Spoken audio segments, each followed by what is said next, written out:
Muchachos de segundo medio de la Escuela Industrial de San Felipe, bienvenidos a esta clase número 4 de la asignatura de Historia, la última clase del mes de mayo. Nos vamos a enfocar en esta sesión, tal como ustedes pueden ver ahí ya en pantalla, en analizar el rol de la ONU, de esta Organización de Naciones Unidas que veíamos en la clase pasada, en la protección y en el fomento del resguardo de los derechos humanos, ¿de acuerdo?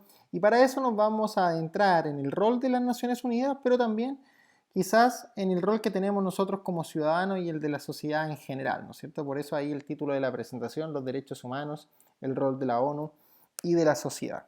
Nosotros veníamos conversando desde las clases anteriores de cómo cambió el mundo post Segunda Guerra Mundial. Habíamos hablado acerca de los cambios políticos, de los cambios que se habían dado en torno a la ideología, ya sea como Estados Unidos con el capitalismo, la Unión Soviética con el comunismo, en el ámbito económico también a través del Plan Marshall y también cambios en la búsqueda de la paz, ¿no es cierto? Y en eso surgía la ONU como una institución que se iba a hacer cargo ahora de velar por la paz en el mundo, ¿de acuerdo?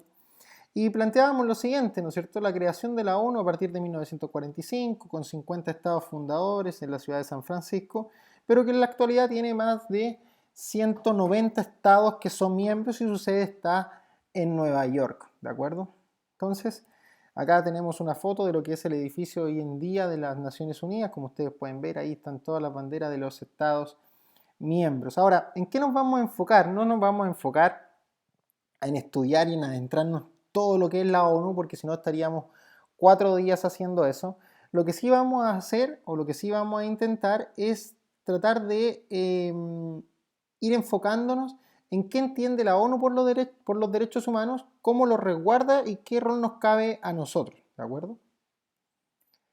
Y esa es la primera pregunta, ¿qué vamos a entender por derechos humanos? En la clase pasada yo le había dejado una interrogante, o más que una interrogante, un párrafo en el que nos permitía como obtener una como pequeña definición de lo que eran los derechos humanos. ¿La leyeron? Hubiese sido interesante que la leyeran para esta clase, pero si no la leyeron, la tengo acá también. Dice, los derechos humanos son derechos inherentes a todos los seres humanos, sin distinción alguna de nacionalidad, lugar de residencia, sexo, origen nacional o étnico, color, religión, lengua o cualquier otra condición. En el fondo, todos tenemos los mismos derechos humanos sin discriminación alguna.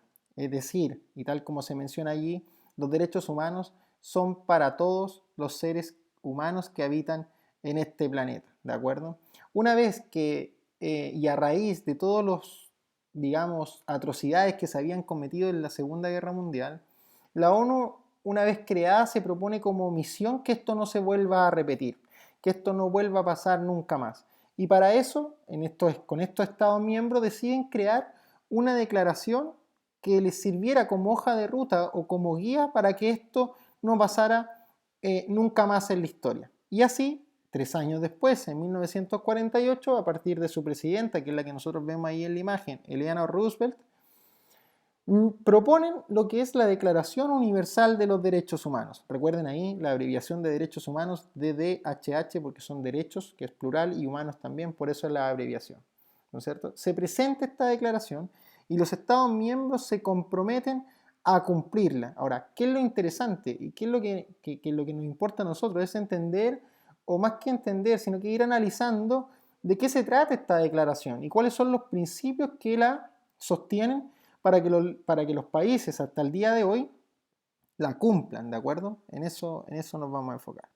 Entonces, si vamos profundizando en la declaración, ya decíamos, vuelvo a repetir, para aquellos que a lo mejor están un poco más perdidos, estamos haciendo el tránsito de cómo la ONU, en esta búsqueda por la paz, avanza hacia la protección de los derechos humanos para que las atrocidades que se cometieron en la Segunda Guerra Mundial, e incluso antes también, no pasen y no ocurran nunca más, ¿de acuerdo? Entonces, si uno profundiza en este documento, yo tengo acá una versión que es a lo mejor un poco infantil, sí, a lo mejor para los niños, ¿no es cierto?, de enseñanza básica, qué sé yo, pero a mí me parece que está muy bien resumida. Por ejemplo, acá está la declaración completa, digamos, y acá está, yo hice un zoom en la imagen del costado derecho, ¿cierto? Son 30 artículos, aquí están muy resumidos, pero, por ejemplo, el artículo 1, todos los seres humanos nacen libres y con los mismos derechos, todos deben ser en el artículo 2, actuar como si fueran hermanos entre sí, es decir, es una declaración que apunta a conseguir la paz, al respeto mutuo. Y de allí, desde esta declaración, es que surgen 5 principios fundamentales. Yo no iríamos leyendo artículo por artículo porque si no nos vamos a demorar mucho y el video va a quedar muy extenso, pero sí, después ustedes lo pausan y le echan un vistazo a los 30 artículos, pero lo que sí nos vamos a centrar en los principios que están dentro de esta declaración. ¿Y cuáles son estos principios? Es que la Declaración de los Derechos Humanos, o que los derechos humanos en sí, son universales. Eso como primera cosa. ¿Qué significa eso? Que no hacen distinción entre ningún ser humano, como lo veíamos en la definición, ni de religión, ni de etnia, ni de idioma, es decir, ninguna diferencia. Lo otro, son inherentes al ser humano. ¿Qué significa eso? Que desde el momento de nacer, nosotros como personas ya los tenemos. Son parte de la esencia de la persona. Inalienables. ¿Qué quiere decir esto? Este tercer principio. Que ningún Estado nos lo puede quitar. Ningún país puede darse el derecho de quitarnos estos derechos que nosotros tenemos como fundamentales, ¿no es cierto? Y que estaban ahí en la declaración que vimos recién. Los otros son indivisibles, es decir, de los 30 artículos que tiene esta declaración, no podría haber un país en que tuviera 4 o 5 y no los demás. O sea, digamos que ustedes después se van a dar cuenta y sería muy interesante, y esa es parte también de la actividad que yo les quiero proponer después, en que hay estados que no cumplen muchas veces con estos derechos humanos. Y esos son los que nosotros llamamos estados que violan los derechos humanos y que son condenados por la ONU y por la comunidad internacional. De ahí viene lo de indivisible, ¿cierto? De que no se puedan dividir ni fragmentar, sino que tienen que estar todos. Y lo otro, imprescriptibles. ¿Qué significa este quinto y último principio? Que no prescriben en el tiempo, es decir, por muchos años que pasen, estos derechos van a seguir existiendo, es decir, no vencen, no tienen fecha de vencimiento, no se acaban, perduran para la eternidad, ¿de acuerdo? Entonces, una vez que la ONU ya tiene, digamos, esta matriz de doctrina, este fundamento, este pilar que son los derechos humanos, ya tiene su definición, ya tiene sus principios, ya tiene la declaración hecha, lo que tiene que hacer es crear instituciones, o en el mundo también, aparte de las de la ONU, se han creado instituciones que tienen como rol proteger los derechos de las personas y velar porque los derechos humanos se estén respetando en los distintos países del mundo. Y por eso colocamos ahí instituciones de derechos humanos en el mundo y en Chile que tienen como objetivo proteger los derechos de las personas. Por eso dice ahí, pese a su reconocimiento oficial por casi la totalidad de los estados existentes, aún son frecuentes las vulneraciones o violaciones a los derechos humanos.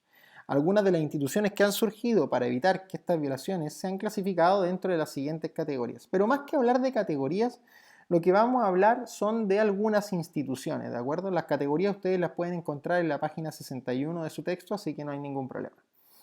La primera, y que es dependiente de la ONU y quizá una de las más importantes del mundo, es la que está ahí en la imagen, la Oficina del Alto Comisionado de las Naciones Unidas para la Protección de los Derechos Humanos. Es decir, una institución de la ONU que se encarga de proteger y de velar porque los derechos humanos se estén cumpliendo, ¿de acuerdo?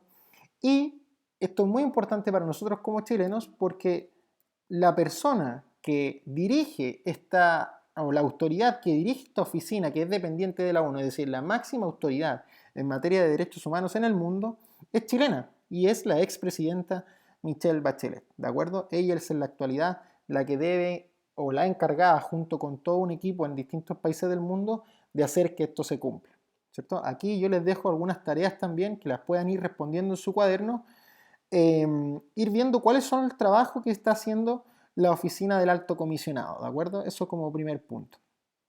Lo segundo, algunas otras instituciones que no son dependientes de la ONU, que son no gubernamentales, es decir, que no pertenecen a ningún gobierno ni tampoco a la ONU, pero que se encargan de velar por el cumplimiento de los derechos humanos o por el cumplimiento de que los estados estén garantizando estos derechos. Human Rights Watch, es decir, una institución que se preocupa de ver y de vigilar la aplicación de los derechos humanos, Amnistía Internacional, y en Chile, el año 2009 se creó el Instituto Nacional de Derechos Humanos, para exactamente lo mismo que ya hemos estado conversando. Acá algunos ejemplos, fíjense, a raíz de las manifestaciones que vivimos el 2019, el año pasado en octubre y todo lo que es el estallido social, Human Rights Watch y Amnistía Internacional emitieron informes, mandaron gente, para que vieran lo que estaba pasando y si se estaban o no violando los derechos humanos en Chile. Ahí les dejo también otra tarea, ahí tenemos van dos, que las tienen que resolver en su cuaderno. Una, el trabajo de la Oficina del Alta Comisionado de los Derechos Humanos.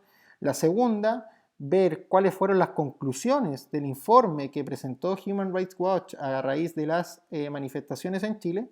Y quizás como última tarea, y ahí como la tercera, y quizás que la vamos a conversar en la clase que vamos a tener el día martes juntos, es analizar y comentar en su cuaderno el video acerca del Día de los Derechos Humanos del año recién pasado, 2019. Allí, Michelle Bachelet, la presidenta, o perdón, mejor dicho, la alta comisionada de las Naciones Unidas para los Derechos Humanos, emite un mensaje para el mundo sobre lo que ella entiende que debería ser o cómo debería el mundo avanzar hacia la protección de los derechos humanos.